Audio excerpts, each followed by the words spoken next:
माता, हमने आपके पुत्र को प्रत्येक स्थान पर ढूंढा, किंतु वो कहीं नहीं दिखे। ये प्रथम अवसर तो नहीं है जब वो कहीं चला गया है। उसे उचित प्रकार से हम सब मिलकर ढूंढ ही लेते हैं। नंदी, शीघ्रता करो, वैकुंठ जाओ, कोई ब्रह्मलोक में जाकर देखो। संभव है वहीं गया हो। जी माता।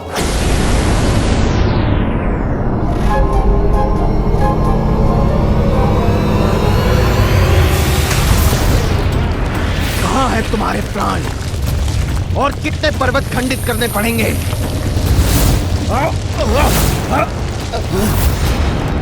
एक एक पर्वत को ध्वंस करने में बहुत समय निकल जाएगा। हमें ये सभी एक ही बार में ध्वस्त करने होंगे, क्योंकि भोर होने पर तो पिताश्री मेरे प्राण अपने समय बुला लेते हैं। और यदि वैसा हो गया तो मेरे प्राण हरने के लिए क्या करेंगे आप? महादेव से कैसे लेंगे उन्हें? उचित कहा ना? नहीं नहीं, यदि तुम्हारे प्राण लेने में उनके समक्ष पहुंच भी गया तो कहीं वो अपना तीसरा नेत्र खोलकर मेरे ही प्राण ना ले लें। तुम्हारा सुझाव उचित है, एक ही बार में सब नष्ट भ्रष्ट कर दूंगा। अपने हाथों से लूंगा तुम्हारे प्राण।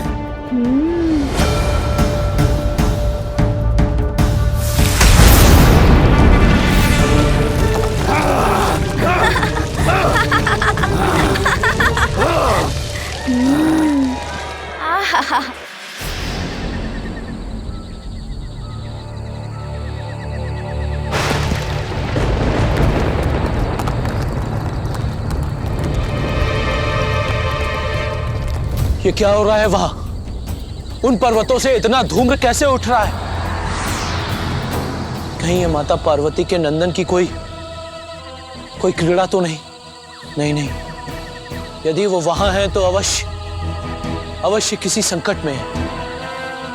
जो भी है, मुझे माता पार्वती को बताना होगा। इतने पर्वत समतल कर दिए मैंने, स्वयं भी आहत हुआ हूं, किंतु इसके प्राण मेरे हाथ नहीं आए। हाँ, सभी पर्वत धूल में मिला दिए मैंने, फिर भी तुम्हारे प्राण नहीं मिले मुझे। दुष्ट बालक, सत्य कहो, कहाँ है तुम्हारे प्राण? अन्यथा क्या तुम मेरे प्राण हर लोगे? कितनी बार कहोगे ये? अच्छा एक बात तो बताओ, इतनी बार हर लूंगा बोलते हो, एक बार भी हर महादेव या मेरे मामा जी श्री हर ई की महिमा में क्यों कुछ नहीं बोलते? संभव है तुमको वो प्राप्त हो जाए जिसकी तुम्हारे जीवन को आवश्यकता है। टक टक टक टक, शुभता का कंटक, वज्रांतक को बस तुम्हारे प्राण हरने की आवश्यकता है। तुम्हारा ध्यान तो मेरे प्राण में ही अटका हुआ है। अवश्य ले लेना मेरे प्राण, किंतु ये तो बताओ प्राण होता क्या है, उसका क्या महत्व है और मेरे प्राण से तुम्हें क्या लाभ होगा? इतना भी नहीं जानते बालक कि प्राण से ही जीवन है। मैं तुम्हारे प्राण हरकर तुम्हें तुम्हारे जीवन से वंचित कर दूंगा। ओह, आप समझ आया मुझसे कहाँ भूल हुई? भूल? कैसी भूल? शीघ्र बताओ। देखो ना, बालक बुद्धि से इतना भी नहीं सोच सका मैं कि मेरा जीवन तो मेरे माता पिता से ही है, इसलिए मेरे प्राण भी वही होंगे जहाँ वो हैं। तो अवश्य पिताश्री ने मेरे प्राण अपने निवास कैलाश पर्वत में ही छुपाए होंगे। आप तो मुझे वहीं ले चलिए, मैं वहाँ पहुँचकर आपको अपने प्राण दे दूंगा। कैलाश पर्वत, महादेव का निवास स्थान, वहाँ जाना तो मेरे लिए संकट उत्पन्न कर सकता है। कहीं ये बालक मुझे पुनः मूर्ख तो नहीं बना रहा?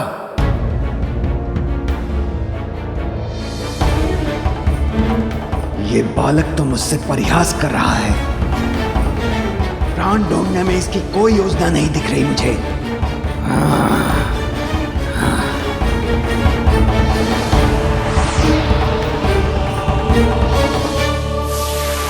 अरे अरे, कैलाश तो वहाँ पीछे है। अब कहाँ लिए जा रहे हो मुझे? अरे वो क्या था? क्या हुआ माँ? आपने कुछ देखा क्या? हाँ पुत्री, संभव है कि वो वहाँ है। मैंने वहाँ कुछ हिलते हुए देखा। हमें वहां देखना चाहिए।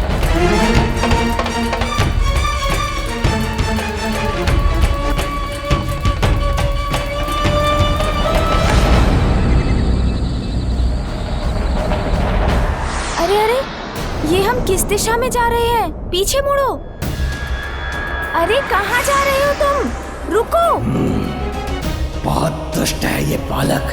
टक टका टक टक बार बार अपनी बातों के जाल में उलझाकर भटका देता है मुझे, किंतु इस बार इसकी बातों में नहीं आऊंगा मैं। नीचे उतरो दुष्ट बालक। अरे तुम क्या कर रहे हो?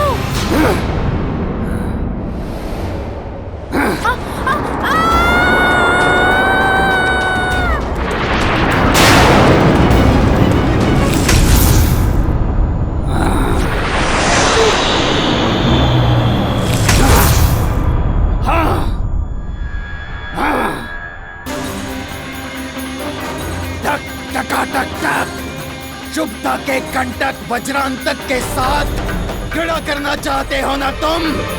तो आओ, अब करो क्रीड़ा। अब वज्रांतक तुम्हें अपनी क्रीड़ा से परिचित कराएगा। अभी ज्ञात हो जाएगा कहाँ है तुम्हारे प्राण। मुझे इससे बचने के लिए कुछ और करना होगा, अन्यथा ये वास्तव में मेरे प्राण हर लेगा।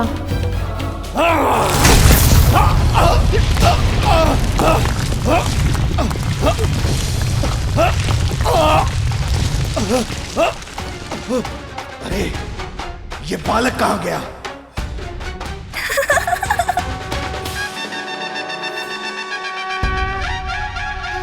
दोस्त, तुम वहाँ हो? हाँ, मैं तो यही हूँ। देखो, तुम्हारी क्रीड़ा बड़ी आनंददायक थी, किंतु विजयी तो मैं ही हुआ, उछलकर ऊपर जो आ गया। चलो, अब क्रीड़ा से तुम्हारा मन भर गया हो, तो अब चले कैलाश। कैलाश नहीं ले जाऊंगा तुम्हें, आज सर्वनाश करूंगा तुम्हारा। ओह, प्रतीत होता है अभी तुम और क्रीड़ा के इच्छुक हो। कोई बात नहीं, मुझे तो उसमें और आनंद आएगा।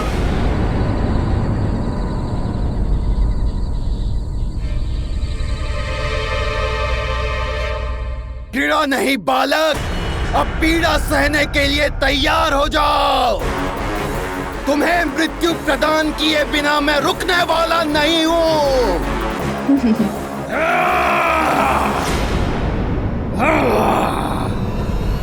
सूंची,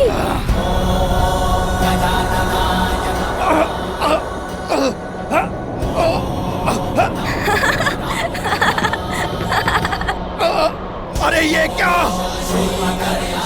ये वायु का झोंका, इससे तो मेरे नेत्र बंद हो रहे हैं। आज दृष्टि बाधित हो गई मेरी।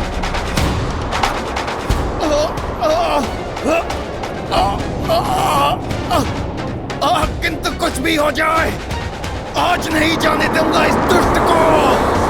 उड़ाकर अंत करूंगा इसका। बहुत अच्छे सूंची।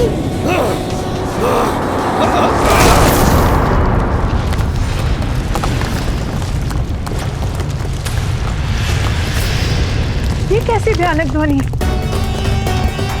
मेरा पुत्र सुरक्षित तो है ना? अनेकों आशंकाओं से विचलित हो रही हूँ मैं। अपने पुत्र को पुनः नहीं खो सकती मैं।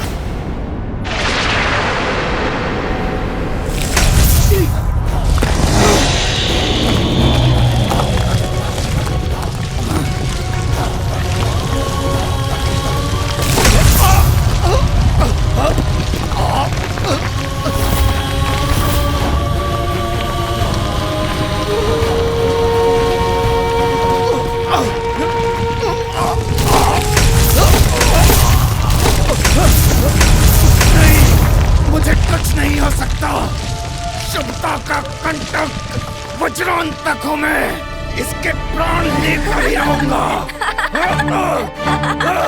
बालक, बहुत हुआ तुम्हारा छलावा। अब मैं अत्यंत ही सावधान रहकर तुम्हें पकड़कर मसल कर रख दूंगा।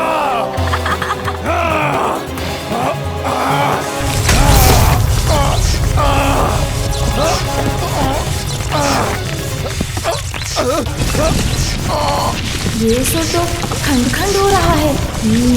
इसे तो पूर्ण रूप से खंडित कर सकता हूँ मैं। अब तुम नहीं बचोगे बालक।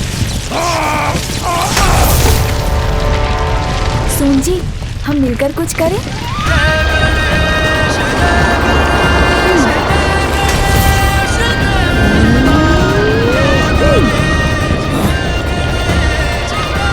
ये शिलाएं तो इसने मेरी ओर ही फेंक दी।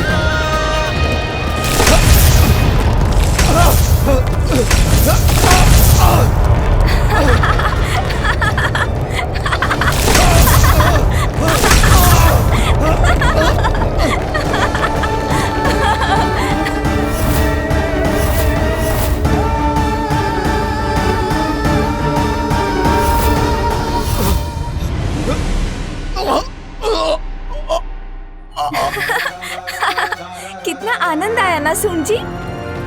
टक टक टक। कैसा है ये बालक? इसने तो मुझे भी चखा दिया।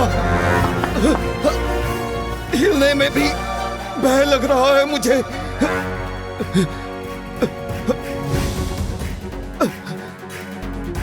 हिलने से भी डर लग रहा है मुझे। यदि थोड़ा सा भी हिला तो खंडित होकर बिखर जाऊंगा। क्या हुआ असुर जी? मेरे प्राण नहीं हरेंगे क्या? उड़ेंगे भी नहीं क्या? प्रतीत होता है अब तो आपके ही प्राण पखेरु उड़ने वाले हैं।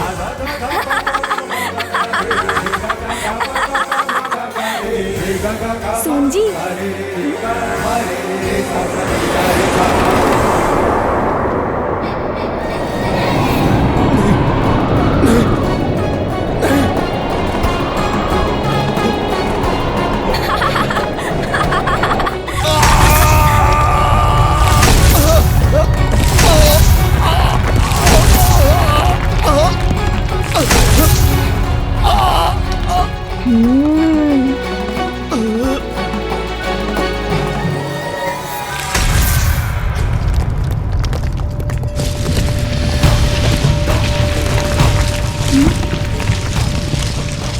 अरे ये विशाल शिला तो मेरी ओर ही आ रही है।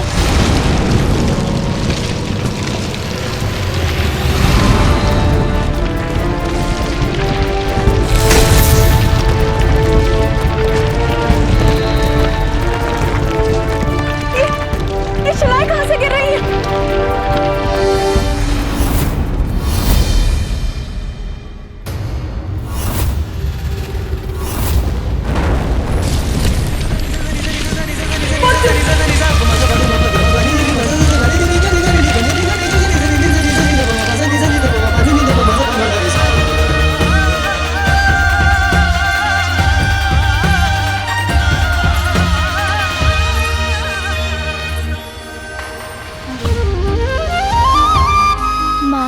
यहाँ? और आप सभी यहाँ क्या कर रहे हैं?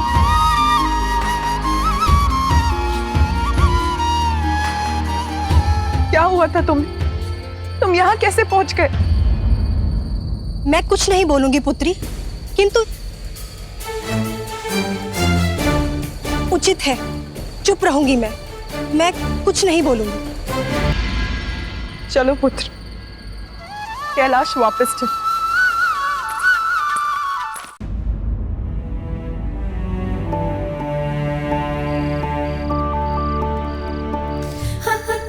बस पुत्र, अब बहुत हुआ। अब कुछ नहीं सुनूंगी मैं। शांतिपूर्वक सो जाओ, अन्यथा मैं दंडित भी कर सकती हूँ तुम्हें। कल का दिवस अत्यंत महत्वपूर्ण है और मुझे अनेक कार्य भी करने हैं कल। क्यों माँ, ऐसा क्या होने वाला है कल? कल तुम्हारी छठी और नामकरण संस्कार की तिथि है। इतना कार्य, इतने प्रबंध, इतनी सारी व्यवस्था करनी है मुझे। मेरा नामकरण ना? हाँ पुत्र, कल तुम्हें तुम्हारा शुभ नाम प्राप्त होगा। अब सो जाओ, विश्राम करो पुत्र। हाँ माँ।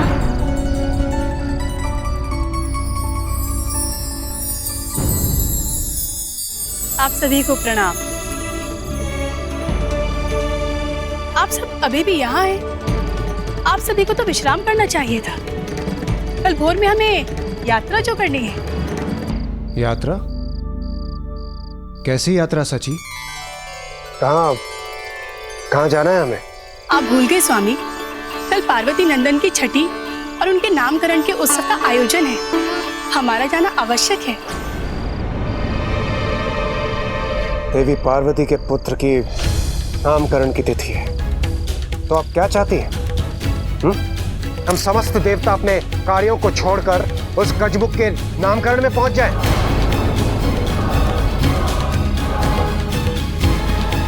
नामकरण है तो होता रहे। देवराज इंद्र वहां नहीं जाएगा।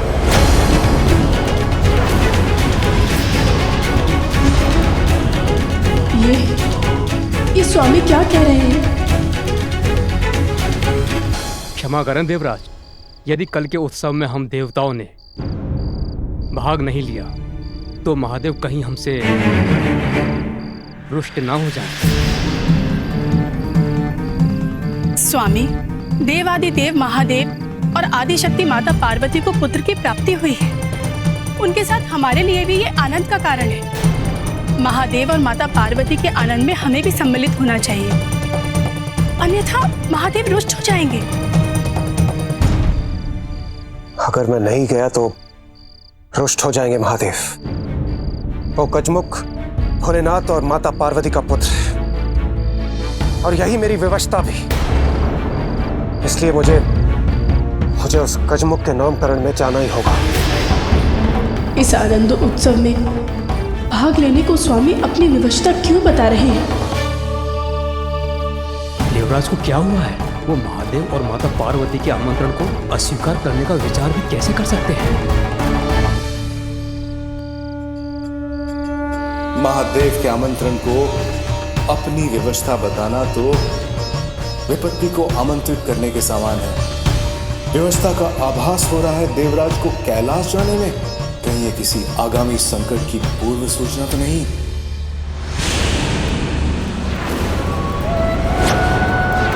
अंत होगा उस बालक का, निश्चिंत होऊंगा मैं, और मेरे प्रभाव से सर्वत्र अंधकार का होगा विस्तार।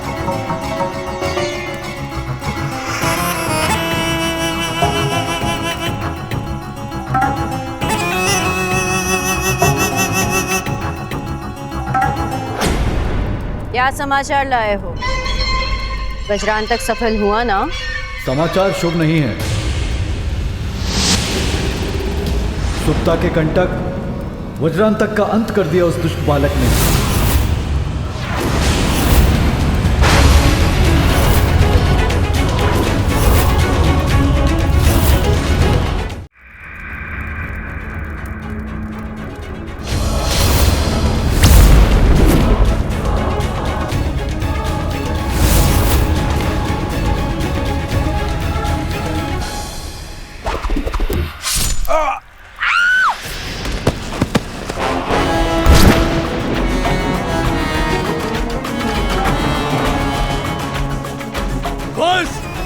अब मैं स्वयं जाऊंगा।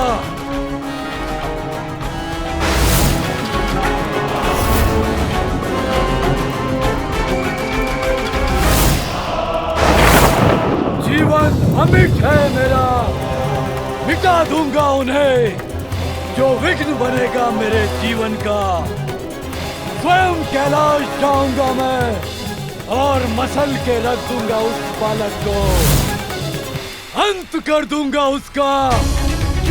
वज्रांतक का वध करने वाले महादेव के पुत्र पानी।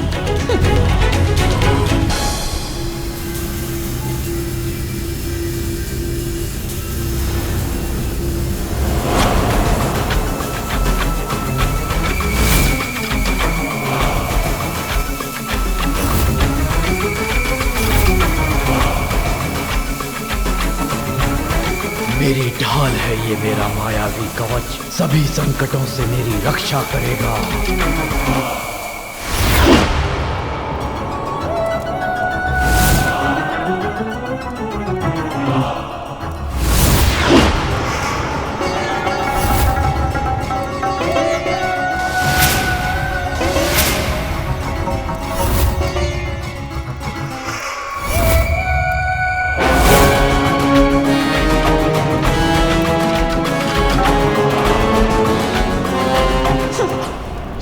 शक्तिशाली है, मायावी है सिंदूरा, किंतु इसकी मूर्खता इसे मृत्यु के अंधे कुएं में ढकेलने जा रही है। कितने भी कवच धारण कर लो, कैसे भी खड़ग उठा लो, किंतु ब्रह्मदेव के वचन नहीं झुटलाए जा सकते। उनके शाप के अनुसार वो बालक अवश्य इसका अंत करेगा।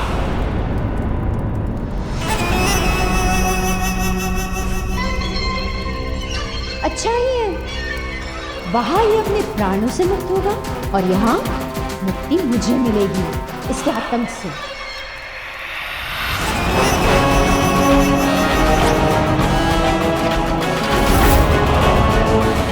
हाँ, ये रुक क्यों गया? कहीं अपनी मायावी शक्ति से इसने मेरे मन में उत्पन्न विचार तो नहीं जान लिए?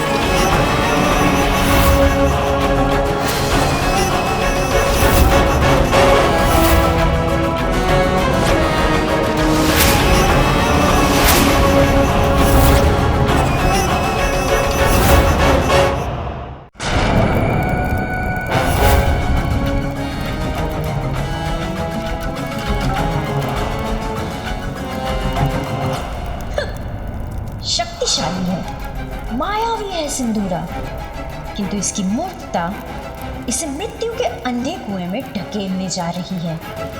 ब्रह्मदेव के वचन नहीं झुटलाए जा सकते। उनके शाप के अनुसार वो बालक अवश्य इसका अंत करेगा। अच्छा ही है, वहां ये अपने प्राणों से मुक्त होगा और यहाँ मुक्ति मुझे मिलेगी इसके आतंक से।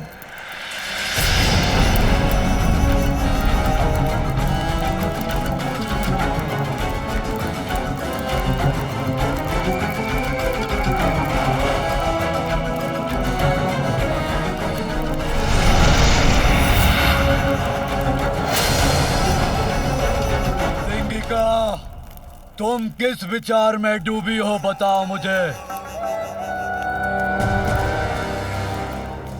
कभी कभी किसी का अनुचित विचार ही उसके संहार का कारण बनता है।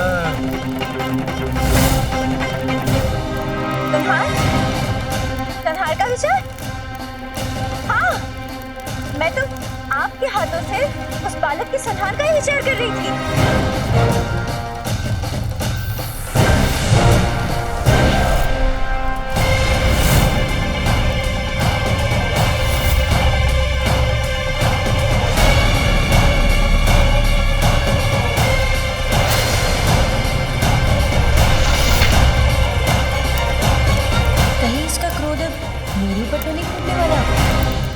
कभी कभी मन में उपजे विचार पर पुनः विचार करके कोई कार्य करना चाहिए। मैं ब्रह्मदेव के श्राप का विचार करके रुक गया। उन्होंने कहा था वो बालक ही मेरा काल बनेगा। उनके वो शब्द भूला नहीं हूं मैं। महादेव और देवी पार्वती का दूसरा पुत्र तुम्हारा काल बनकर प्रकट होगा।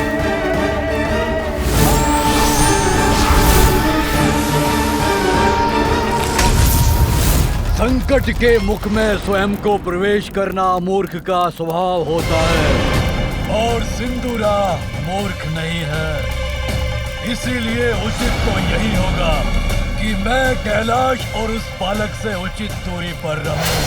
प्रतीत होता है सिंदूरा ने कैलाश जाने का विचार त्याग दिया है। मुझे कुछ करना होगा इसके लिए। समस्या है तो समाधान अवश्य होगा। सिंदूरा इस समस्या का उपाय अवश्य ढूंढेगा। अवश्य अंत होगा उस बालक का। तब तक धैर्य रखो पुड़िया सिंगिका, शांत रहो।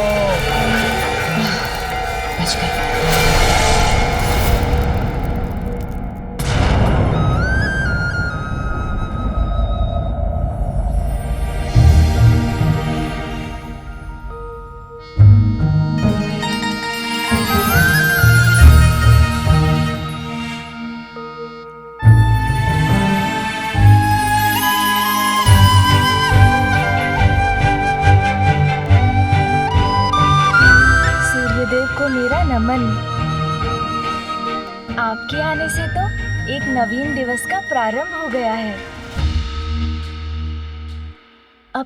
कार्य करना होगा मुझे, किंतु मैं क्या करूं?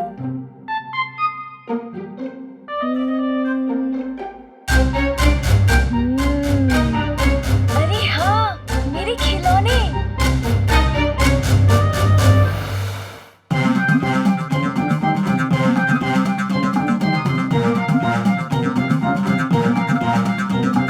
इसमें बैठकर हम कहीं भी यात्रा कर सकते हैं, है ना?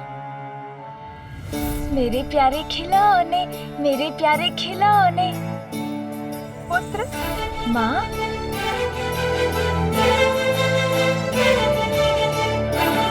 रात्रि काल में माँ के शुभ दर्शन तो अत्यंत मनभावन है। अरे ये क्या पुत्र, निद्रा से जागृत होते ही पुनः खिलौनों से क्रीड़ा करने लगे। इनके साथ क्रीड़ा करने में तो मुझे बहुत आनंद आता है माँ, आइए ना। तुम्हारे साथ क्रीड़ा करूं, इसका समय कहाँ है पुत्र?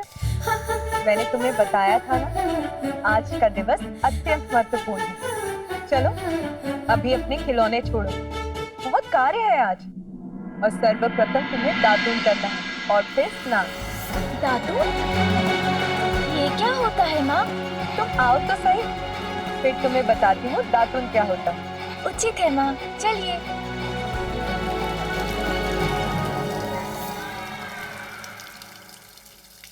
ये तो बहुत मनोरम दृश्य है माँ। क्या प्रातः उठकर इस दृश्य का आनंद लेना ही दातून करना कहलाता है? कितने प्रश्न है तुम्हारे पास पुत्र, कैसे सबका उत्तर दूंगी? ये वृक्ष देख रहे हो, ये नीम का वृक्ष है पुत्र। इसकी छाल, पत्तों और फल में अनेकों औषधियां निहित हैं, जो हमारे शरीर को निरोग रखती हैं। और इसी की टहनी को दातून कहते हैं पुत्र। ये देखो, ये है दातून। प्रातः इसे करने से दंत और उसको आधार प्रदान करने वाले मसूड़े स्वस्थ रहते हैं पुत्र, और मुख को भी स्वच्छ करता है। देखो पुत्र, ऐसे। अब तुम करो। माँ, ये तो बहुत कड़वा है। हाँ पुत्र, कड़वा तो है, किंतु प्रतिदिन करोगे तो तुम्हें इसका अभ्यास हो जाएगा, फिर इतना कड़वा नहीं प्रतीत होगा। और इसका कड़वापन तुम्हारे जीवन में स्वास्थ्य की मिठास घोल देगा पुत्र। चलो अब बिना मुख सिकोड़े शीघ्र दातुन करो। अच्छा माँ, करता हूँ। आपका आदेश तो नहीं टाल सकता ना? पार्वती, तुमने हमें बुलाया? हाँ सखियों, अपने लाडले मेरे पुत्र को स्नान तो करवा दो।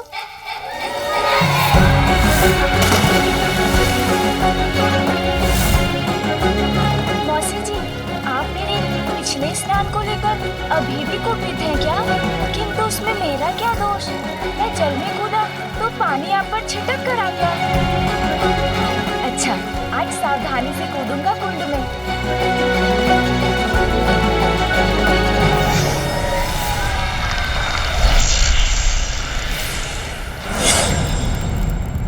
असुर सम्राट सिंदूरा, आपके अधीन असुर साम्राज्य अत्यधिक शक्तिशाली हो गया है, किंतु अभी भी हमें अपने राज्य की सुरक्षा पर समुचित विचार करने की आवश्यकता है।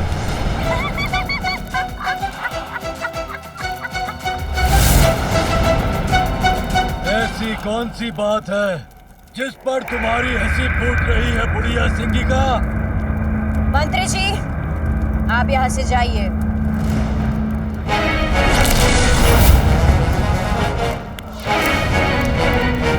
इतना दुस्साहस मेरे असुर सम्राट सिंदूरा के मंत्री को प्रस्थान करने का आदेश देने का दुस्साहस कैसे किया तुमने? जानती हो इसका परिणाम? क्या तुम्हें अपने प्राण प्रिय नहीं है? प्राणों का संकट मुझ पर नहीं मंडरा रहा है। असुर सम्राट सिंदूरा, अत्यंत हास्यास्पद थी आपके मंत्री की चिंता। एक भयभीत और बलहीन असुर के साथ असुर साम्राज्य की सुरक्षा की चर्चा।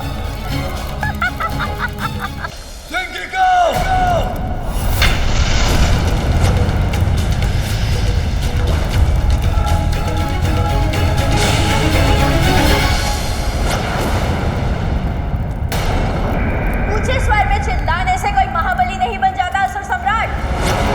गरजने वाले मेघ गरजते नहीं हैं, और जो मेघ गर्जन करते हैं वो चाहे कितने भी शक्तिशाली क्यों ना हो, हवा का एक छोटा सा झोंका भी उन्हें उड़ा के ले जाता है।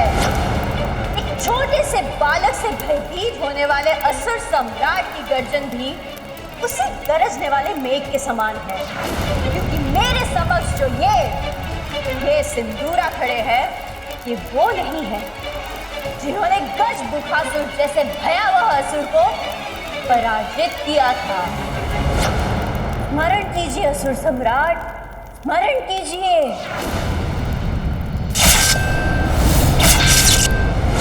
वो आप ही थे जिन्होंने केवल अपनी एक दृष्टि से भयावह गजमुखासुर को पराजित किया था। उसे पाताल के सिंहासन से हटाकर यहाँ के राज सिंहासन पर अपना आधिपत्य जमा लिया था। त्रिलोक विजेता हो गया। संपूर्ण सृष्टि केवल आपके नाम से थर थर कांपेगी। तब ऐसा प्रतीत हुआ था मुझे, किंतु आप स्वयं एक तुच्छ बालक से भयभीत होकर थर थर कांपने लग गए, और वो भी अर्ध बालक और अर्ध गज। उसके आतंक ने तेज कर दिया आपको। उस तुच्छ बालक से भयाक्रांत हो गए। हाँ, मैं कुछ नहीं बोलूंगी, किंतु बस अब खीर पकनी शेष है। यदि मैं यहाँ नहीं होती तो मेरी पुत्री पार्वती ये सब व्यवस्था अकेली कैसे कर पाती? माँ, अभी तक आप तैयार नहीं हुई। आप भोग की चिंता मत कीजिए, पूजा और उत्सव के लिए मैंने उसका प्रबंध कर लिया है। तैयार हो जाऊंगी पुत्री। अब मैं बाहर जाकर वहाँ की व्यवस्था देख लेती हूँ।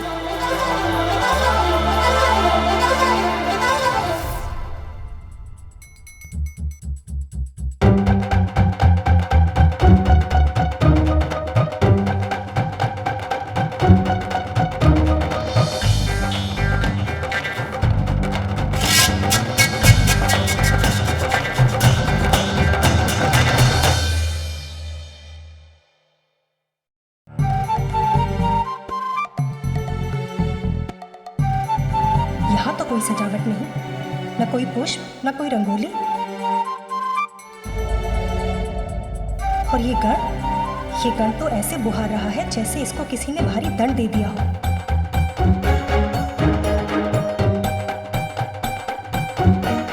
मैं कुछ नहीं बोलूंगी, किंतु महादेव को तो जैसे कोई चिंता ही नहीं है, अभी भी अपने ध्यान में ही मग्न है। माता, ये पुष्प कहाँ रखूं? यहाँ या कहीं और?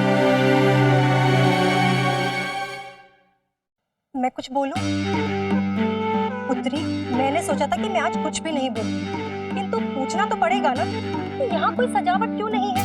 ना कोई मंडप, ना तोरण, और ना ही पुष्पों की लड़ियां, कुछ भी नहीं है ना माता। आप तनिक भी चिंता ना करें, हमने समुचित व्यवस्था कर ली है। देखिए, यह गण कितनी तत्परता के साथ इस स्थान को स्वच्छ कर रहा है। बस वो होते ही हम दोनों इन पुष्पों से इस स्थान की सजावट कर देंगे। नंदी, आज सभी देवी देवता, यक्ष, गंधर्व आदि इस उत्सव के लिए यहाँ पधार रहे हैं, और तुम इतने ही पुष्प लेकर आए हो। किंतु माता, देवी देवता तो प्रतिदिन महादेव के दर्शन के लिए आते हैं। उनके आगमन पर हम कभी भी कैलाश को पुष्पों से नहीं सजाते। मैं कुछ नहीं बोलूंगी, किंतु आज कोई छोटा मोटा उत्सव नहीं है। पार्वती नंदन के नामकरण का उत्सव, भव्य उत्सव है। पुत्री पार्वती, तुम्हारी छठी और नामकरण के समय सारा राजभवन चमक दमक से जगमगा उठा था। ऐसा प्रतीत होता था जैसे हीरे और अन्य रत्न जड़ दिए गए। इतना भव्य उत्सव था, ऐसी सजावट कि जिसे आज भी विस्मय से स्मरण किया जाता है। किंतु यहाँ देखकर तो ऐसा प्रतीत हो रहा है कि कुछ भी विशेष होने वाला ही नहीं। कितने से पुष्पों से सजेगा ये भवन? शांत हो जाइए माँ, चिंता मत कीजिए, आप निश्चिंत रहिए। ये उत्सव मेरे छठी और नामकरण संस्कार से भी अधिक भव्य होगा। नीलकंठ,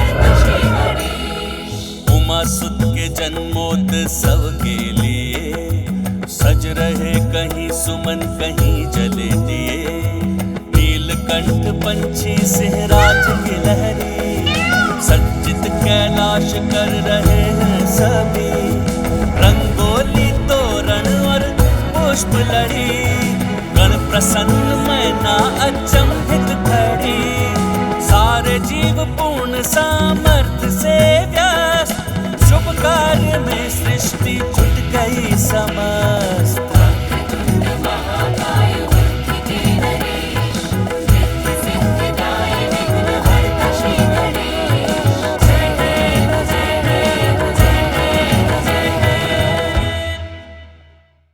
मेरे पुत्र के छठी और नामकरण संस्कार का उत्सव, इसमें तो संपूर्ण प्रकृति झूम उठे। वो ही उत्सव की संपूर्ण व्यवस्था करे, ये तो मेरी प्रबल इच्छा थी।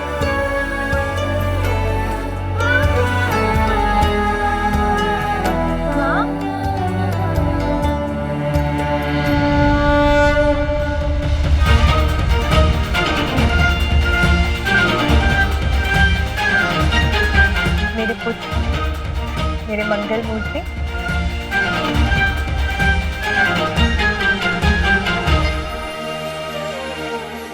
देखा माँ, आपके पुत्र ने स्नान कर लिया, स्वच्छ हो गया मैं।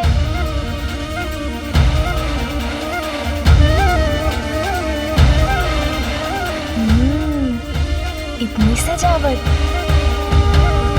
वाह माँ, हमारा भवन तो बहुत ही सुंदर लग रहा है। और ये फल तो बहुत ही सुंदर है माँ, स्वादिष्ट भी होंगे। अब तो इन्हें खाना ही होगा। रुको पुत्र। क्या हुआ नानी जी, आपने मुझे रोक क्यों दिया?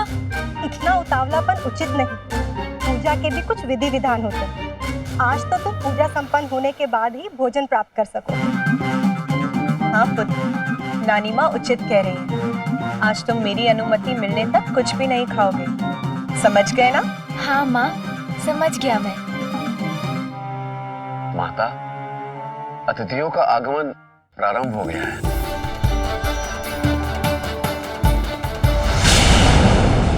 बोल रही हो बुढ़िया सिंगिका, वो बालक महादेव और देवी पार्वती का पुत्र है। और आप भूल रहे असुर सम्राट सिंदूरा, क्या ब्रह्मदेव के पुत्र है। उन्होंने स्वयं अपने पिता सृष्टि के रचयिता ब्रह्मदेव को भी भयभीत कर दिया था।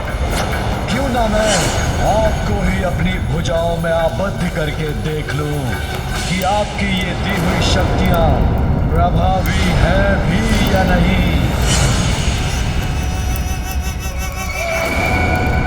उचित कह रही हो तुम सिंगिका, ब्रह्मदेव का श्राप है तो क्या हुआ, उनका वरदान भी तो प्राप्त है मुझे।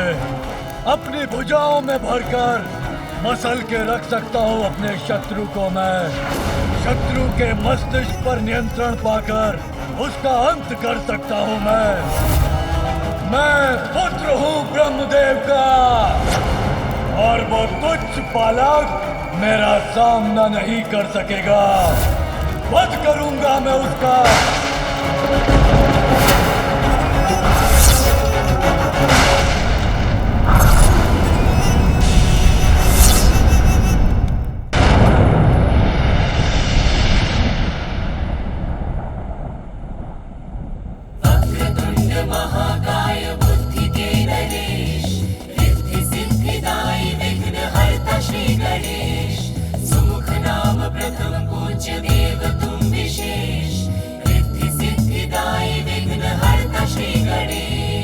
पार्वती नंदन का जन्म महोत्सव, साक्षी होने को आए देव व गंधर्व, बाल मुनि सप्त ऋषि गण भी सारे, सपत्नीक ब्रह्मा विष्णु भी पधारे।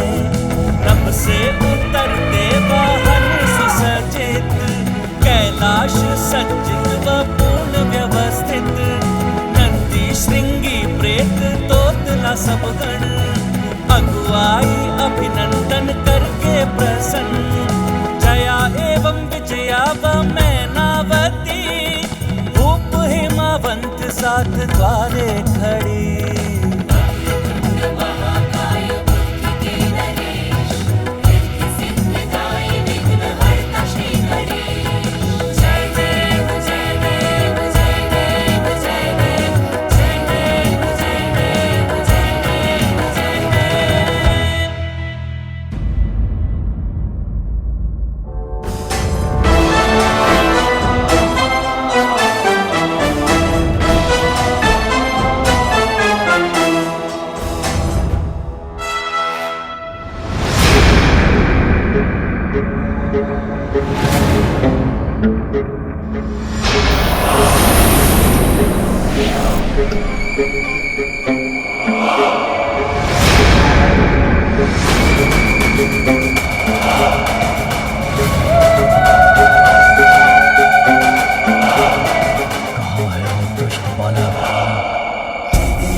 विद्या सुखदाता, धन्य तुम्हारो दर्शन बेरा मन रमता।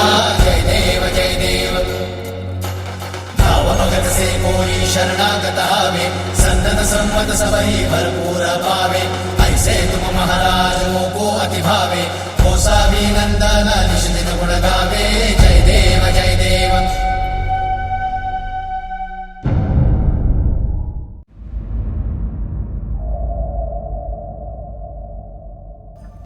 ऋषि भृगु, संस्कार आरंभ करें। देवी मैना, अपने नाती को बुलाइए जिससे हम विधि प्रारंभ कर सकें।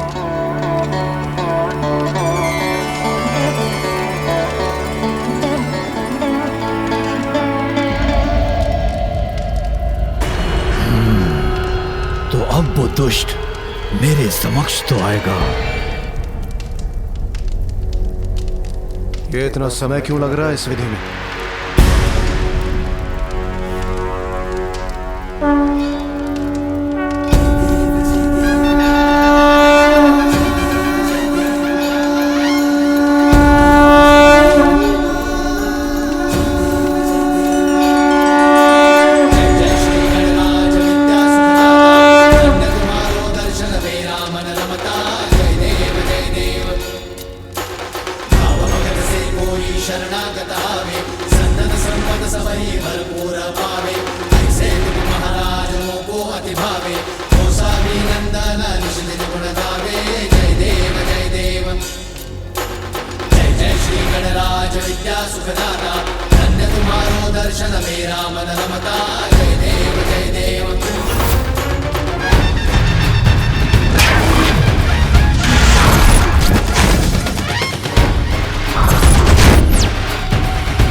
स्पष्ट नहीं देख पा रहा हूं उस बालक को मैं।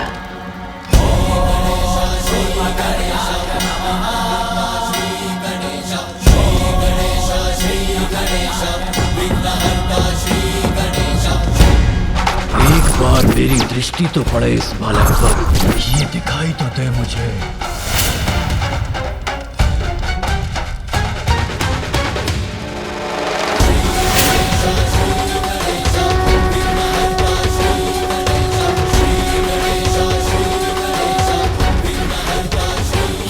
वो बालक, ये तो इतना छोटा और दुर्बल है। मैं व्यर्थ चिंता कर रहा था। नमामि देवा नमामि देवा, जय गणराजा नमामि देवा।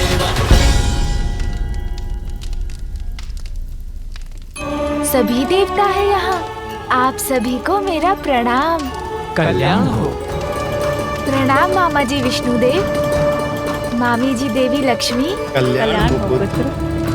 फूफा जी ब्रह्मदेव, बुआ जी देवी सरस्वती,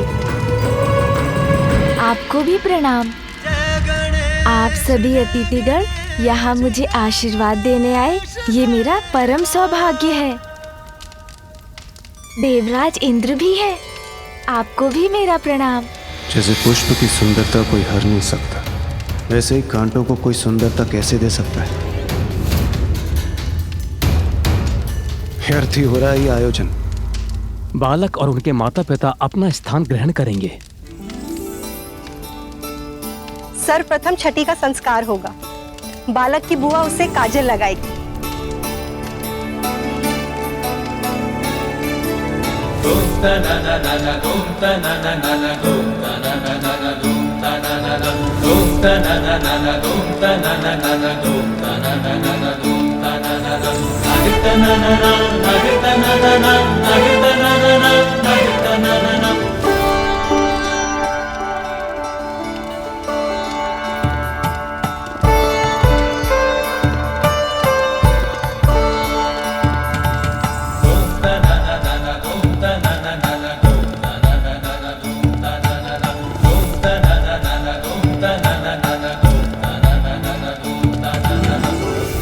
बालक का नामकरण होगा।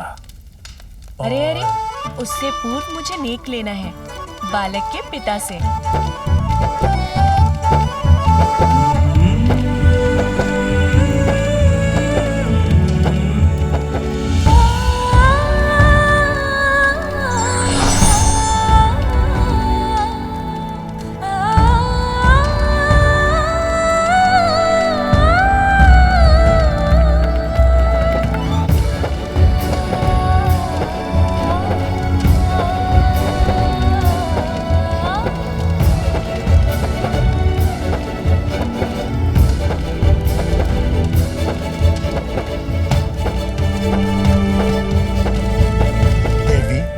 क्या अब हम नामकरण की विधि प्रारंभ कर सकते हैं?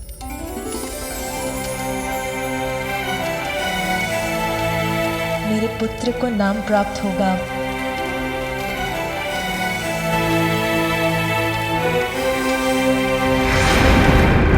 ओम अग्नये स्वाहा, ओम अग्नये स्वाहा, ओम अग्नये स्वाहा, ओम प्रजापतये स्वाहा, ओम प्रजापतये स्वाहा, ओम प्रजापतये स्वाहा, ओम भूरग्नये स्वाहा, ओम भूरग्नये स्वाहा, ओम भूरग्नये स्वाहा।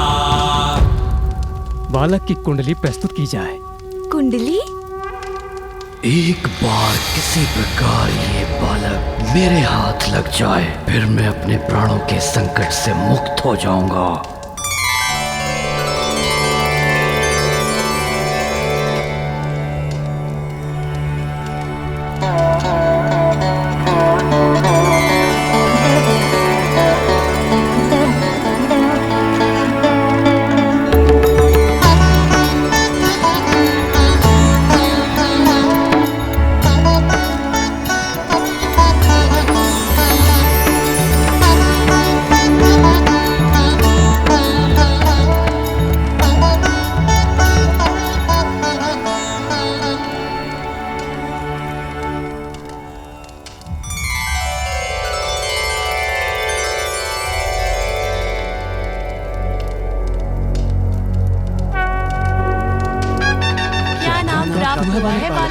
क्या नाम दिया गया उसे? अभी पता चल जाएगा पार्वती नंदन का क्या नाम है। हमें बालक के नाम का प्रथम अक्षर प्राप्त हुआ है। अब ब्रह्मदेव वो अक्षर देवी सरस्वती को बताएंगे।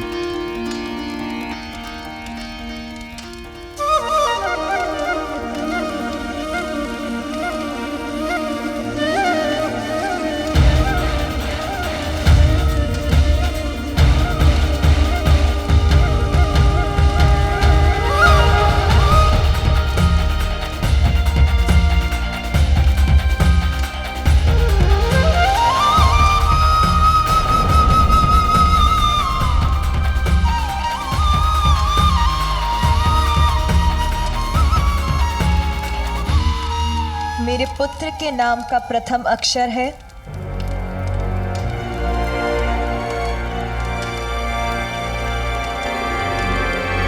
ग ग ग ग अक्षर है ग। ग निकला है। ग से नाम प्रारंभ होगा।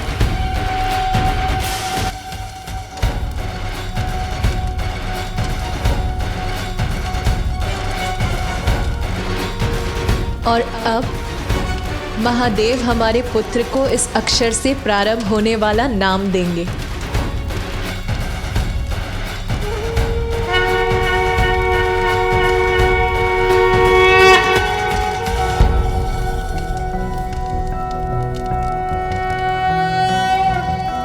कोसि कदमोसि कस्यासि को नामासि यस्य ते नामा मन्महीयं त्वा सोमेनाति त्रिपाम् भूर्भुवस्वः सुप्रजा प्रजाभिः स्याथं सुवीरो वीरः सुपोषपोषः ॐ कोसि कदमोऽस्येषोऽस्यमृतोऽसि आहस्पत्यं मासं प्रविश गजानन।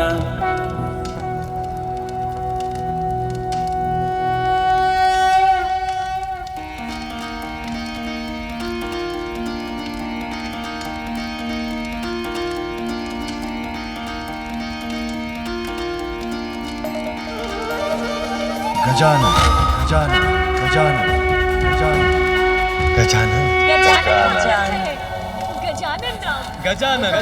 गजानन गजानन गजानन गजानन गजानन गजानन गजानन गजानन गजानन गजानन गजानन गजानन गजानन, तुम गजानन हो पुत्र। गजानन?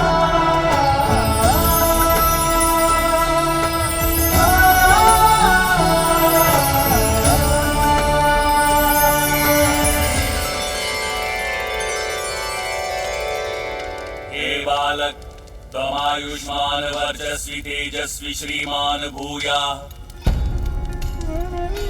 भिन्न भिन्न स्थानों पर जाकर बालक के नाम की घोषणा कर दो, जिससे सभी को महादेव और देवी पार्वती के पुत्र का नाम ज्ञात हो जाए।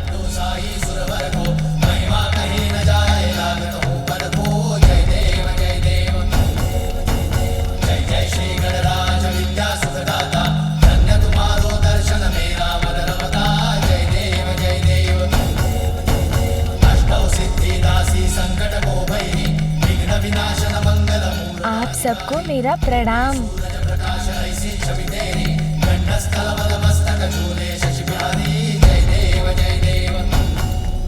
देवधन, अब विधियां संपन्न हो चुकी हैं।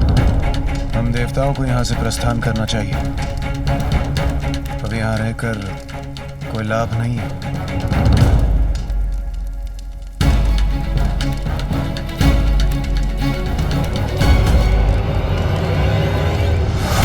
बालक का तो मैं अभी यही अंत कर सकता हूँ। बस एक बार ये मुझे अकेला तो मिल जाए।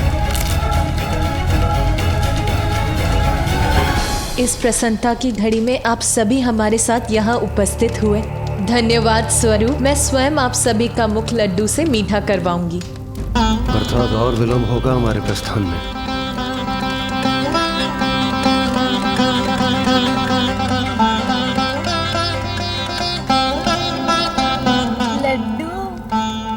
सुंदर नाम मिला है बालक को। हाँ, गजानन को सुनने में भी कितना अच्छा है। मुख तो अवश्य मीठा होना चाहिए। इतने आनंद की बात जो है, आज है इतने आनंद का अवसर। भूख के कारण मेरा उदर अब ऐसी ध्वनि उत्पन्न कर रहा है। मुझे भोजन चाहिए माँ। माँ किधर गई?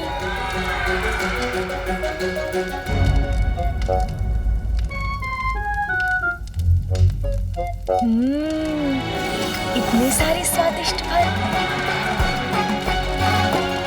इन्हें ही खा लेता हूँ।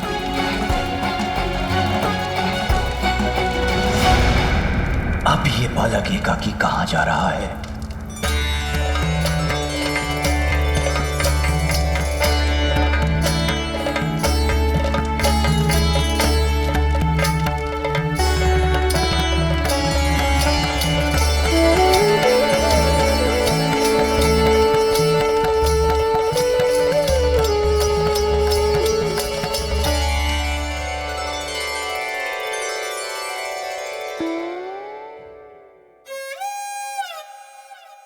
अब मैं इन्हें खाऊंगा।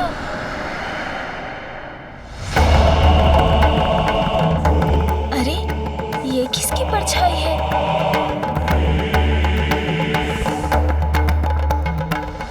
देवी पार्वती, हर्षोल्लास के इस वातावरण में आप हमें मत भूल जाइएगा।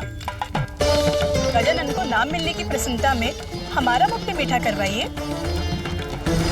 मैं आपसे शीघ्रता से जाना चाहता हूँ। ये देवी सची को समझ में नहीं आ रहा है क्या?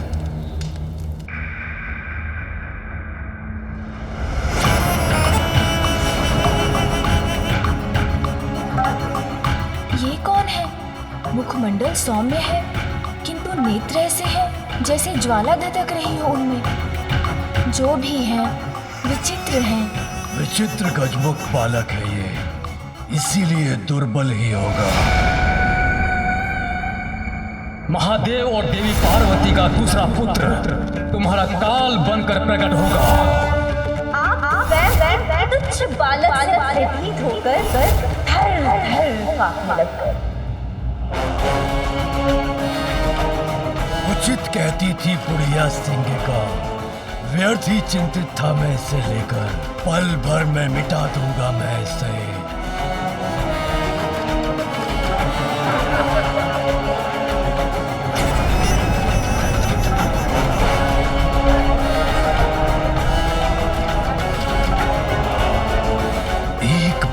किसी प्रकार ये बालक मेरे हाथ लग जाए, फिर मैं अपने प्राणों के संकट से मुक्त हो जाऊंगा। कौन है आप? और मुझे ऐसा क्यों प्रतीत हो रहा है जैसे आपके मन में अनेकों विचार आकार ले रहे हो मुझे देखकर?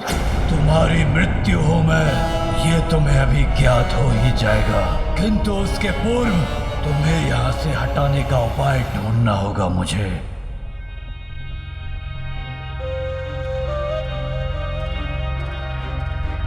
कौन हो सकते हैं ये? मिल गया मुझे उपाय इस बालक के ध्यान को भटकाने का। ओह, तो आपकी भी दृष्टि इन्हीं फलों पर है। देखिए ना कितने फल है यहाँ, किंतु चुनाव करना कितना कठिन हो रहा है। मेरे मन में बस यही विचार आपस में संघर्ष कर रहे हैं कि मैं लाल फल चुनूं या हरा। अब क्या करना है उसका निर्णय तो लेना ही होगा ना। पर मैं निर्णय ले चुका हूँ मूर्ख बालक, किंतु तुम्हें कुछ भी चुनने की छूट नहीं दूंगा मैं। मेरे आदेश का पालन करोगे और हरा फल उठाओगे। हरा फल।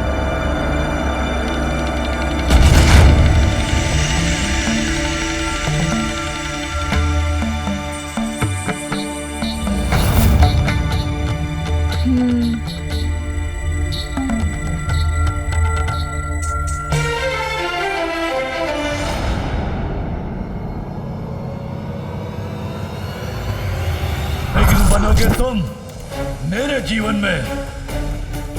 नहीं बालक, इसका तो एक ही परिणाम है, मेरे हाथों तुम्हारी मृत्यु।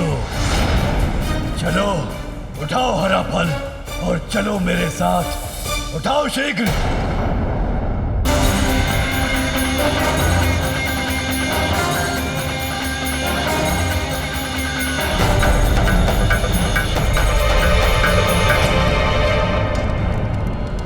देवी पार्वती, किसका स्वर था ये? किसने पुकारा मुझे? देवी वजनी, शनिदेव?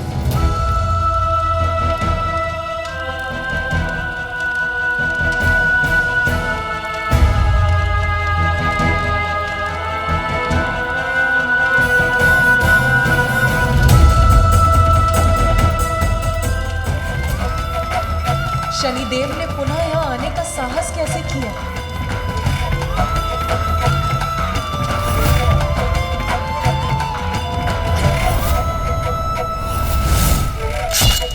ठहर जाइए, किसी को भी भीतर जाने की अनुमति नहीं है।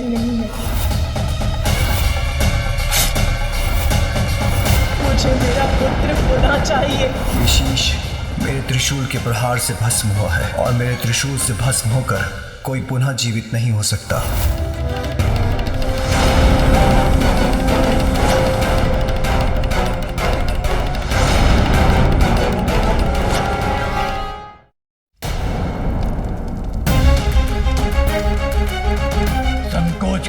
स्थान नहीं है। अब तुम्हें वही फल उठाना होगा जिसका चयन मैं कर चुका हूँ। उठाओ हरा फल, उठाओ बालक।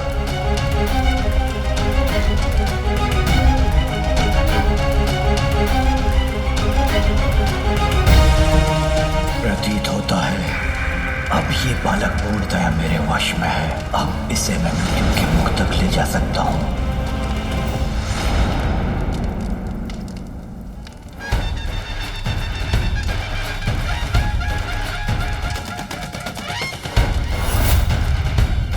किंतु आपने तो मुझे बताया ही नहीं कि आप कौन हैं। ये तो मुझसे प्रश्न पूछ रहा है, अर्थात इसका मन मेरे नियंत्रण में नहीं। अच्छा आप बताइए ना, आप तो अवश्य मेरे नामकरण के उत्सव में भाग लेने आए होंगे, है ना? आपके यहाँ आने के लिए धन्यवाद। देखिए ना, मैंने तो अपना फल चुन लिया, किंतु उसका क्या लाभ? किंतु जब तक मुझे माँ अनुमति नहीं देती, तब तक मैं कैसे कुछ खा सकता हूँ?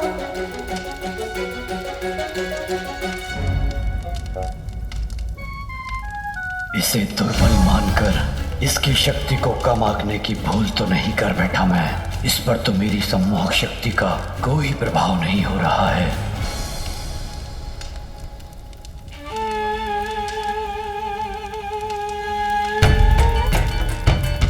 माता मुझसे बहुत बड़ी भूल हुई थी, मुझे क्षमा कर दीजिए। बड़ी कठिनाई से मैं यहाँ आपके समक्ष आकर क्षमा मांगने का साहस जुटा पाया हूँ। माते, मुझे क्षमा कर दीजिए। आपने तो मुझे उसी रात्रि दंडित कर दिया था माते, जिसके कारण आज तक मेरा पाप पीड़ा से ग्रस्त रहता है। माता है हाँ, माता का हृदय तो अत्यंत विशाल होता है, अपनी संतान की अनेक भूलों को भी क्षमा कर देता है। तो आज अपने पुत्र के नामकरण संस्कार के दिवस क्या आप मुझे क्षमादान नहीं देंगी माते?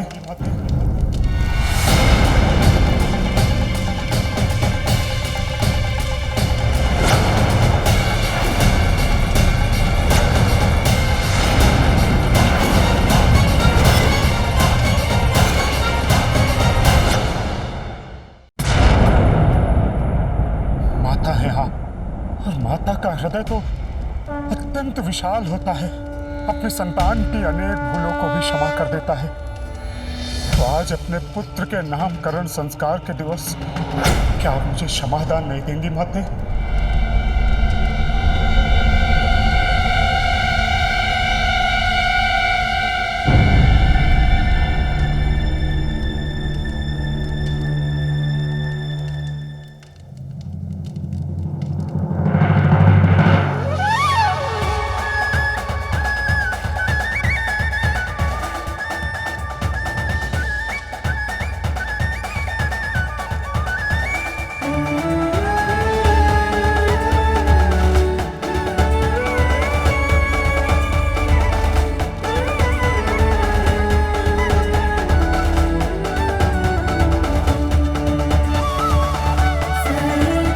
शुभ अवसर पर मैं किसी को निराश कैसे कर सकती हूँ?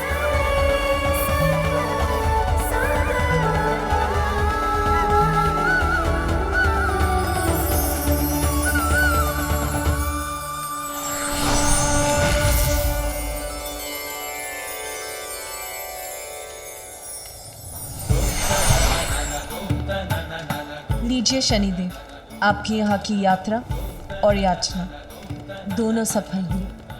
मैंने आपको क्षमा की। मेरा पांव पुनः कुशल हो गया, अब कोई पीड़ा नहीं है मुझे। मुझे क्षमा करने के लिए आपका कोटि कोटि धन्यवाद माता। मैंने आपको इतना कष्ट पहुंचाया कि तुम मेरी एक गुहार पर आपने मुझे क्षमादान दे दिया, मेरे सभी कष्टों को दूर कर दिया। इससे बड़ी उदारता और क्या होगी माता। देवी पार्वती, आपको कोटि कोटि धन्यवाद। आज के शुभ दिवस पर उपहार तो मुझे देना चाहिए था, किंतु हम पर उपकार आपने किया। मेरे स्वामी को क्षमादान का उपहार दिया आपने, जो मेरे और स्वामी के लिए वरदान के समान है।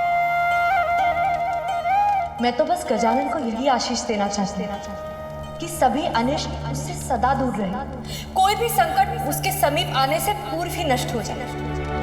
यही मेरी मंगल कामना है गजानन के। किंतु कहाँ है मेरा पुत्र गजानन?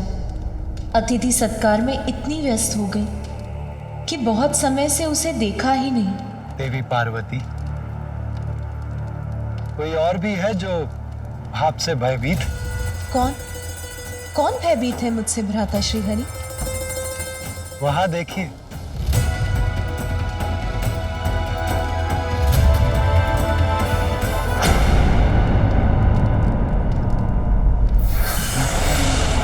बालक, मेरी बात सुनो और स्वीकार करो। अब तन और मन दोनों से तुम मेरे नियंत्रण में हो। बालक, चलो मेरे साथ चलो बालक।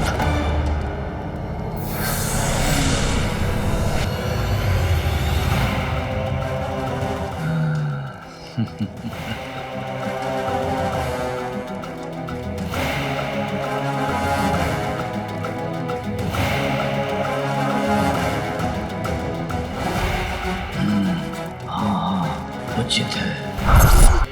आगे बढ़ो बालक, बढ़ो आगे। चलो मेरे साथ। चलो बालक।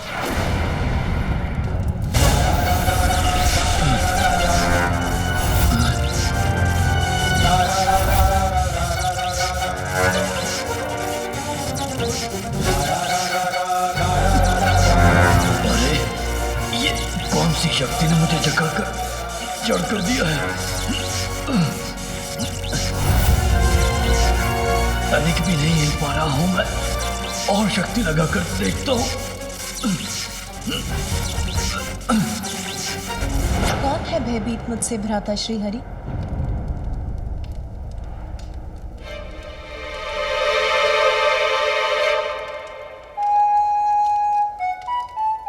भ्राता नारायण, वो तो देवर्षि नारद है ना? वहां क्यों छिपे हैं? यहाँ क्यों नहीं आते? उन्हें मुझसे क्या भय? क्यों ना इस प्रश्न का उत्तर उन्हीं से पूछ ले। देवर्षि नारद, यहाँ आइए। देवी पार्वती आपसे कुछ पूछना चाहती है।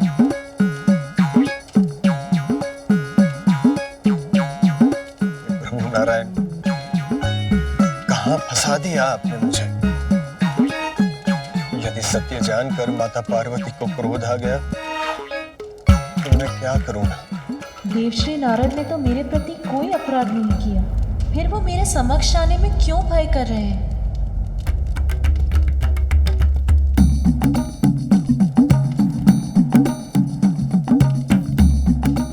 देवर्षि, आपके मन में जो भी विचार, निसंकोच होकर देवी पार्वती से कहिए। आप क्यों? नारायण। देवर्षि, भय का त्याग कीजिए और अपने मन के विचार देवी पार्वती से कह दीजिए। वो मैं आपसे छुपते छुपाता फिर रहा था। आपके समक्ष आने का साहस नहीं जुटा पा रहा था माता, क्योंकि माता। क्योंकि क्या देवर्षि? आपको मेरे समक्ष आने में इतना भय क्यों हो रहा है? बहुत बड़ा दोष है मेरा माता।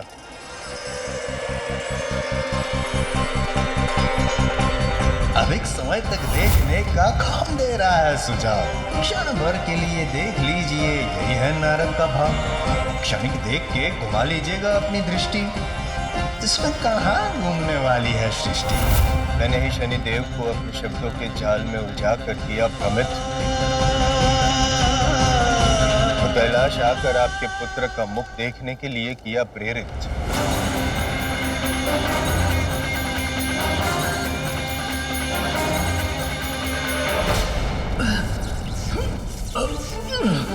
अपना पांव तक नहीं उठा पा रहा हूं मैं, क्या करूं अब? हाँ, उचित है।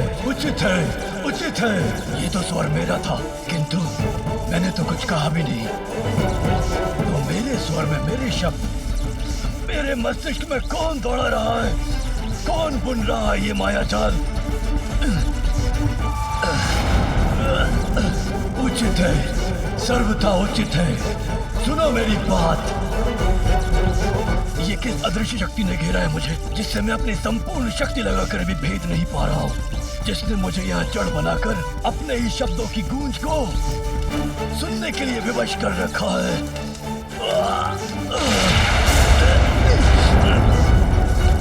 उचित है, सर्वथा उचित है। सुनो मेरी बात। तुम गजमुख बालक, ये क्या कर रहे हो मेरे साथ? हाँ हाँ, उचित है, सर्वथा उचित है। मैं क्या कर रहा हूँ? मुझे तो लगा कि आप कहीं जा रहे हैं। ये कोलाहल, ये शोर, ये स्वर तुम्हें सुनाई नहीं दे रहा बालक? बंद करवाओ इसे। बंद करवा दो? ये सब हमारे अतिथि हैं और अतिथि तो देवता समान होते हैं, और जब देवता ही अतिथि हैं, उनका तो और भी आदर करना चाहिए ना। तो मैं उन्हें वार्तालाप करने से और हंसने से कैसे रोक सकता हूँ? किंतु मैं इस उत्सव के स्वरों को शांत नहीं करा सकता। उचित है, सर्वथा उचित है। मुझे इस बात का ज्ञात है कि मैंने भूल की है बहुत, किंतु मैं आपसे विनती करता हूँ माता, कृपया मुझे दंडित ना करें। हाथ जोड़ के मैं क्षमा मांगता हूँ। जिसे आप एक भूल कह रहे हैं, उसने शूल बनकर भेद दिया था मेरे हृदय को। ऐसा आघात दिया था जिसकी पीड़ा मैं भूल नहीं सकी। पिता और पुत्र के मध्य भीषण युद्ध करवाने का कार्य किया था आपकी इस भूल ने। मुझे ज्ञात है माता, मेरे कारण कितना अनित हुआ है, इसीलिए मैं क्षमा प्रार्थी हूँ। किंतु मैंने जो भी किया माता, उसमें मेरा हेतु केवल जगत कल्याण था। जगत कल्याण में तो हमारा भी कल्याण निहित। उत्तर दीजिए मुझे, आपके इस कृत्य से जो कष्ट हमें पहुंचा, उसके लिए कौन उत्तरदायी? मैं, किंतु मैं वो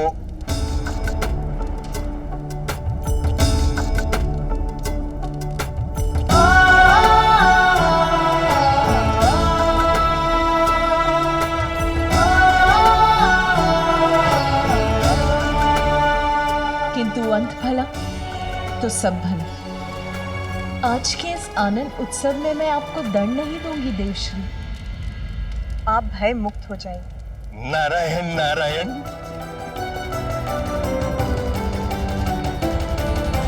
किंतु प्रत्येक क्रिया की प्रतिक्रिया अवश्य होती है, ये मत भूलिए देवश्री। व्यक्ति का कोई भी कर्म, उसकी कोई भी भूल नियति कभी नहीं भूलती। अपने कर्मों का परिणाम तो सभी को भुगतना होता है देवश्री। आपकी इस भूल के कारण एक समय ऐसा आएगा जब आप भी अपने पिता ब्रह्मदेव का विरोध करेंगे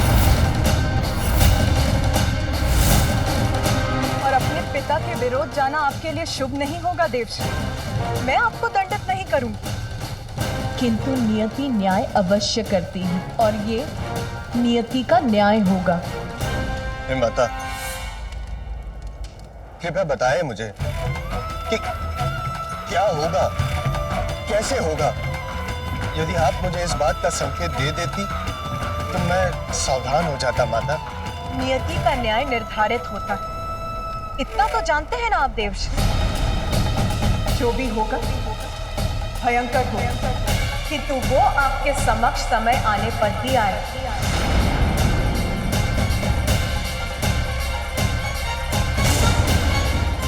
मुझे ऐसा प्रतीत हो रहा है जैसे मेरे मस्तिष्क में विस्फोट होने वाला है।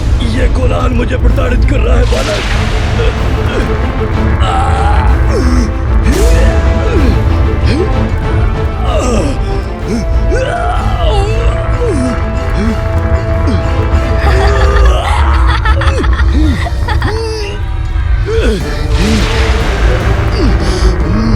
अवश्य दिव्य है ये बालक और अनेक दिव्य शक्तियों का स्वामी है, किंतु इसे इसका भान भी नहीं।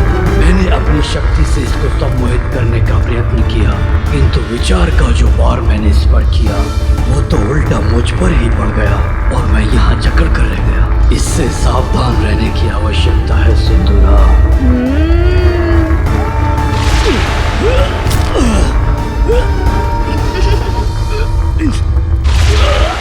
मुझ पर दया करो। अरे ये आप क्या कर रहे हैं? देखिए, ये क्रीड़ा मुझे नहीं भा रही है। आप गिर क्यों गए मेरे समक्ष? ऐसा क्यों कह रहे हैं जैसे मैंने आपको कुछ किया हो? मैंने तो कुछ भी नहीं किया, आप ही गिर गए यहाँ और ऐसे चित्कार कर रहे हैं। ये स्वर जो मेरे मस्तिष्क के भीतर गूंज रहे हैं मेरे सिर के टुकड़े टुकड़े कर देंगे, ये अंत कर देंगे मेरा। इन्हें रोक दो। ओह, तो आपके मस्तिष्क में कुछ है जिससे आप इतने विचलित हो रहे हैं। कोई बात नहीं, मैं अभी निकाल देता हूँ उसे।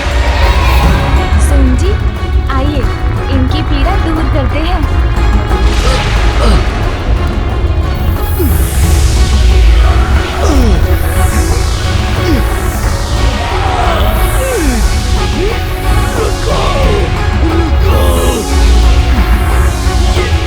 ये क्या हो रहा है मेरे साथ?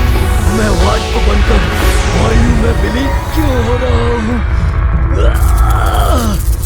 अरे सोन जी के ऊपर ये मक्खी कहाँ से आ गई?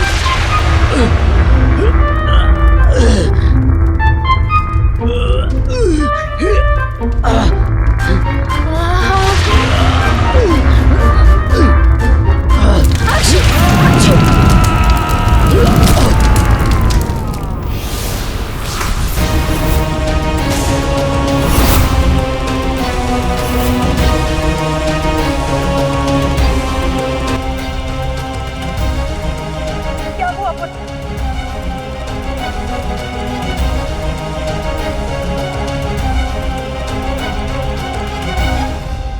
तुम कुशल तो हो ना? माँ, वो मुझे क्षमा। तुम्हें क्या क्या हुआ था पुत्र तुम्हें?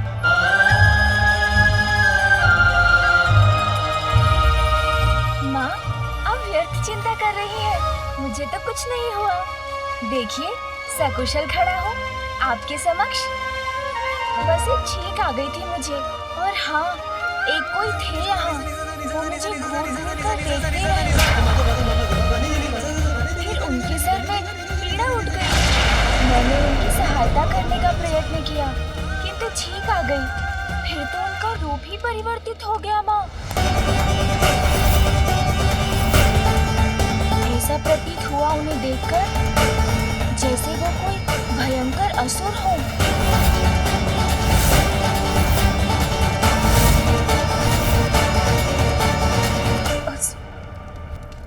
यहाँ कैलाश में? गौरी, क्या हुआ?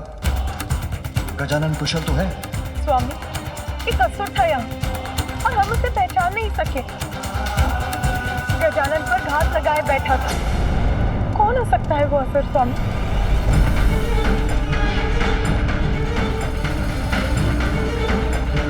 असुर और यहाँ कैलाश में असंभव। ये मात्र इस बालक की कल्पना से अधिक और कुछ भी नहीं है।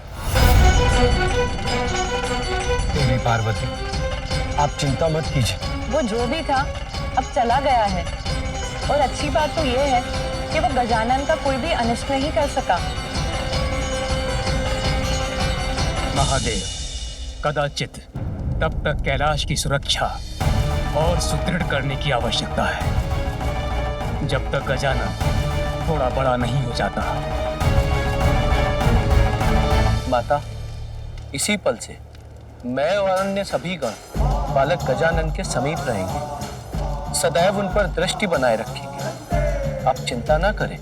आज उसका कोई अनिष्ट नहीं हुआ, इसीलिए शांत हो जाओ।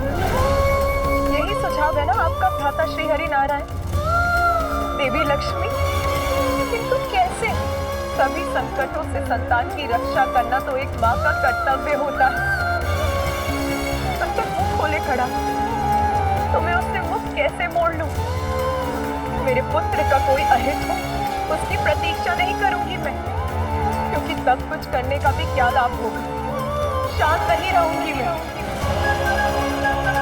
ब्रह्मदेव देवाधिदेव महादेव का निवास कैलाश है। संपूर्ण ब्रह्मांड में सर्वाधिक सुरक्षित।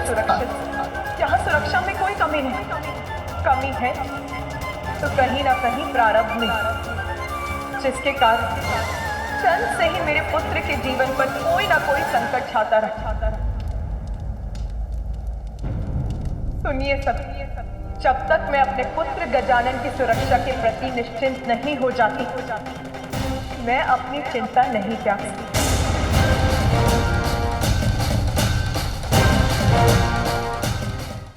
जन्म के कुछ समय पश्चात स्वयं उसके पिता महादेव के त्रिशूल ने उसके शीश को उसके तन से विलग दिया। फिर उसे एक नवीन शीश 1 गज का ही मिल सका। और आज यहाँ आप सभी की उपस्थिति में एक असुर ने यहाँ आकर मेरे पुत्र पर घात लगाने का साहस किया, तो फिर भविष्य में कौन सा अज्ञात संकट किस रूप में उस पे टूटेगा, ये किसे ज्ञात है। माता, जो भूतकाल में हो चुका है उसका विचार कर स्वयं को कष्ट देना उचित नहीं, और जो हो ही नहीं सकता उसकी कल्पना कर उसकी चिंता करना और भी कष्टदायक हो सकता है। माता, इस सुर सभा में किसी असुर का प्रवेश करना असंभव है, और हमारे पास यहाँ किसी असुर के होने का प्रमाण भी नहीं। इसलिए संभव है कि इस बालक ने अपनी कल्पना से कोई गलत कर लिया। देवी पार्वती, आप गजानन की मां हैं। आपका उनके लिए चिंतित होना स्वाभाविक है, किंतु आप हम पर विश्वास कीजिए। हम सभी गजानन की सुरक्षा का ध्यान रखेंगे। उनके साथ कुछ भी अनिष्ट नहीं होगा। भूतकाल में काल के प्रकोप को भूलने की बात कर रहे हैं देवरा। प्रमाण चाहिए आपको। देखिए गजानन का गजन और स्मरण कीजिए ये मुख उसे किस लिए देना पड़ा। ठहर जाइए, किसी को भी भीतर जाने की अनुमति नहीं है।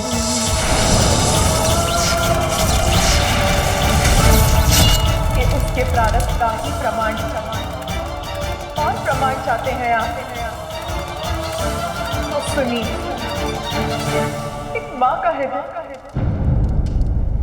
अपनी संतान पर आए छोटे से छोटे संकट को भी भाप लेता है। मेरी आशंका निराधार नहीं। मैं उसकी सुरक्षा के प्रति अस्वस्थ नहीं हूँ ब्रह्मदेव। हमें उसकी सुरक्षा के प्रति कुछ और करना ही होगा। देवी पार्वती, तो फिर आप क्या चाहती हैं? ये स्पष्ट कीजिए। मैं चाहती हूँ कि आप श्री हरि नारायण और महादेव मेरे पुत्र का प्रारब्ध परिवर्तित कर दें, उसे देवस्त्र प्रदान करें।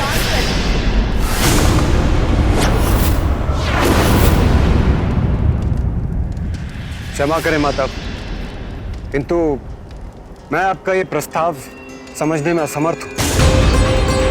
क्या केवल भोलेनाथ और आपके पुत्र होने मात्र